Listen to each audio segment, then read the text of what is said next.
You have ordered books, electronics, clothes, and even furniture online.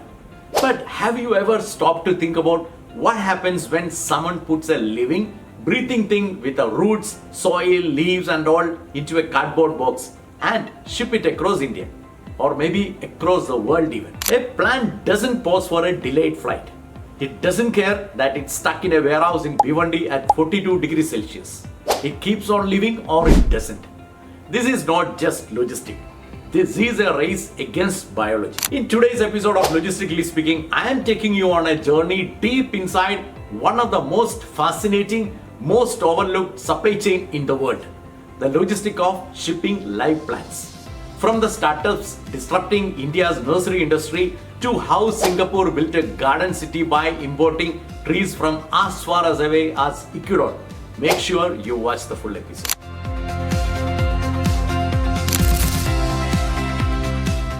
In 2020, when COVID-19 locked India indoors, something unexpected happened. People started buying plants, a lot of them. Balconies became green sanctuaries. The fiddle leaf fig became a social media icon. The humble money plant got a second life. Plants are the new pets, as Ugaru's founder Siddhant Balinge famously put it. And the result? India's indoor plants reached $612 million in 2024 and is projected to hit 1.2 billion by 2033, growing at nearly 7.5% annually. Major e-commerce platforms reported a 45% increase in indoor plant sales in the last 2 years, year after year. India's home and garden market, now worth $32 billion, has been growing year after year at rates industries would envy. Before we knew it, women aged 25 to 60 and Gen Z and millennial urban dwellers in metros and rapidly growing tier 2 cities like Indore, Surat and Coimbatore took on the role of plant parents, the people who name their plants and talk to them. And it has created a multi-crore industry built around answering one deceptively simple question. How do you ship something that's alive? Siddhant Balinge, a landscape architect by training and from a family of vegetable seed family businesses dating back to 1885, visited Italy and was struck by how Italians grew their own herbs and vegetables at home. He came back to India in 2015 with a dream. Bring that connection between urban people and plants to Indian homes. Ugaru's growth has been striking. Revenues jumped from 24 crore to 63 crore in a year, over 1 million orders fulfilled and fresh capital raised and a large automated production facility supporting thousands of SKUs. But the real twist is logistic economics. Packaging and shipping can account for nearly half the cost of a plant. From a modestly priced plant, a significant share goes just to getting it safely to the customer. Because the product is alive, logistic isn't just mere delivery. It's central to the quality, the customer experience and brand promise. On Amazon India, a thriving ecosystem of plant sellers has emerged. Amulya Farms and Nursery is one of the most notable, selling everything from nerve plants to philodendrons to lucky bamboo directly through Amazon's marketplace. They promise shock-proof packaging and adequate watering for up to 7 days in transit. And for longer deliveries, they add moss to extra moisture inside the box so that the plant can breathe during the extended transit. With players like Nursery Live, Kyari, Nurturing Green, Paudawale, Little Jungle, Greenkin stepping in, India's online plant marketplace is becoming as competitive as fast fashion. So, how do these startups get your plant to you live and thriving? The brutal truth about shipping a live plant is that a plant in a dark box is essentially in survival mode. It cannot photosynthesize. It's burning through its stored energy. So the goal of plant logistic isn't to have the plant thrive in the box. It's to have it arrive alive enough to recover. Let me talk on the 7-step protocol for getting this done. Step 1. Root protection. Roots are the weakest link. Bare root plants are wrapped in damp paper or cocoa peat, moist but never wet. Too much moisture causes rot, too little causes dehydration. Step 2. Stem securing. Delicate stems are stabilized with the stakes or breathable sleeves to prevent breakage from constant transit vibration. Step 3. The box. Not just packaging, but engineered protection, rigid double-walled corrugated boxes with a ventilation. Some designs can tolerate extreme stacking pressure without collapsing. Step number 4, climate management. Delivery vehicles can hit brutal temperature. Gel packs or thermal materials help buffer heat or cold, carefully positioned away from the root. Step number 5, labeling. Clear markings like live plant and this side up material improve handling outcomes during courier movement. Step number 6, transit window engineering.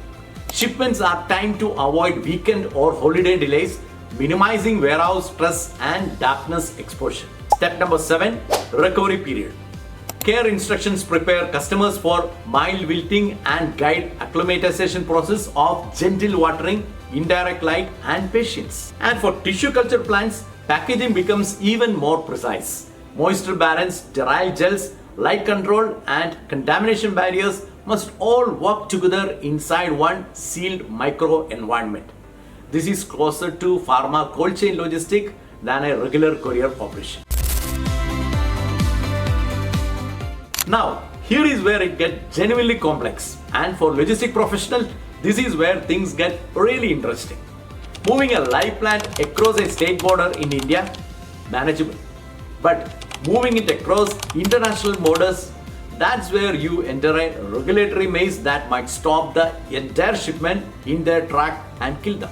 Moving plants across borders is less shipping and more survival through regulation. First, phytosanitary certificate, which is mandatory proof that plants are pest and disease free.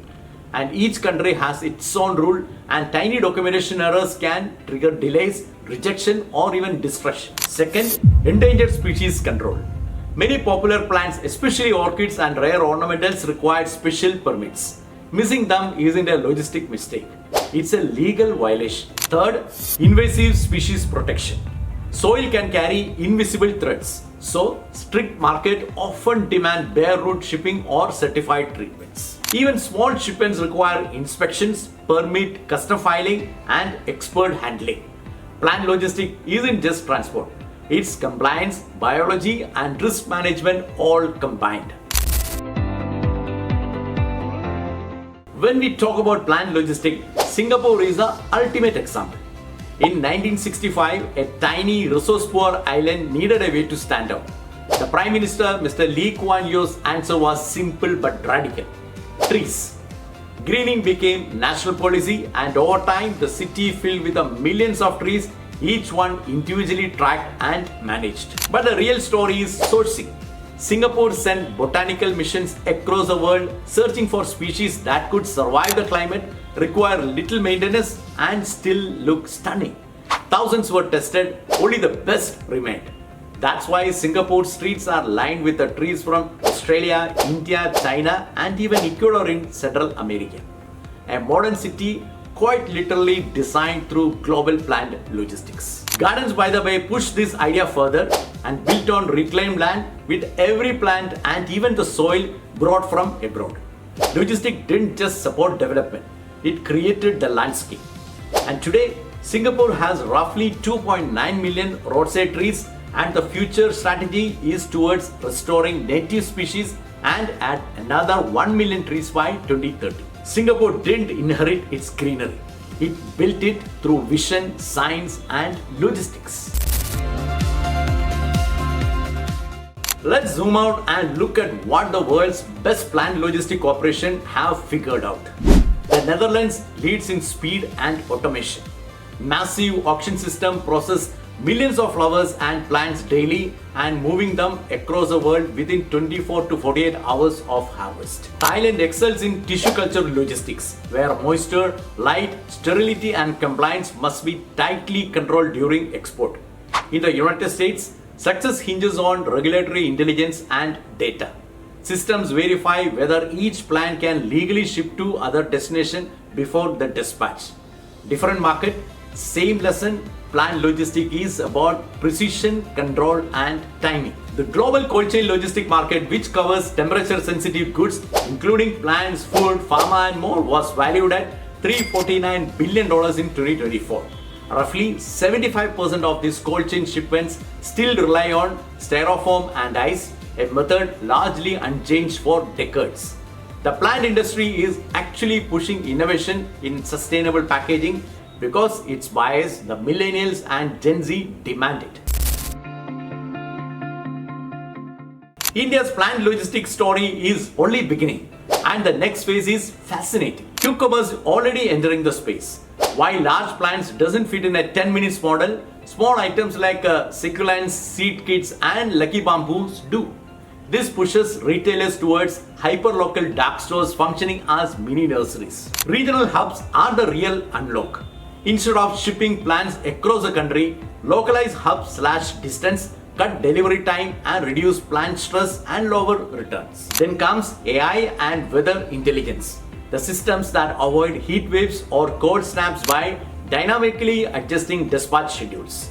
Plant logistics in India is rapidly shifting from simple shipping to precision orchestration. India imports a significant volume of ornamental plants annually, the exotic aroids, rare ferns and imported bamboo. With improving air cargo infrastructure and better phytosanitary processing systems at Indian airport, expect this to grow. Amelia Farms already sells imported plant labeled products on Amazon like the Birkin variegated and broken heart plant, catering to an aspirational urban buyer willing to pay premium for which is something genuinely rare. So the next time a plant arrives at your door alive, green and sometimes a little stress from its journey, take a moment to appreciate what actually happened. Someone grew it, someone packed it using science, not guesswork, and someone kept it cool and moist and upright through the supply chain that wasn't designed for living things. Someone tracked it, managed it, and hoped that when you opened that box, you would smile. From a 9-year-old startup in Pune to Singapore's government importing trees from Ecuador to a global cold chain worth hundreds of billions, the logistics of plant is one of the most human, most fascinating, and most underrated stories in all of supply chain management. It's a supply chain where the product breathes, feels, and sometimes, despite everyone's best effort, just doesn't make it. But when it does, it's worth every kilometer. If you found this video interesting, do subscribe. We go deep into supply chain and logistics stories that are hiding in plain sight. Thank you and see you next week.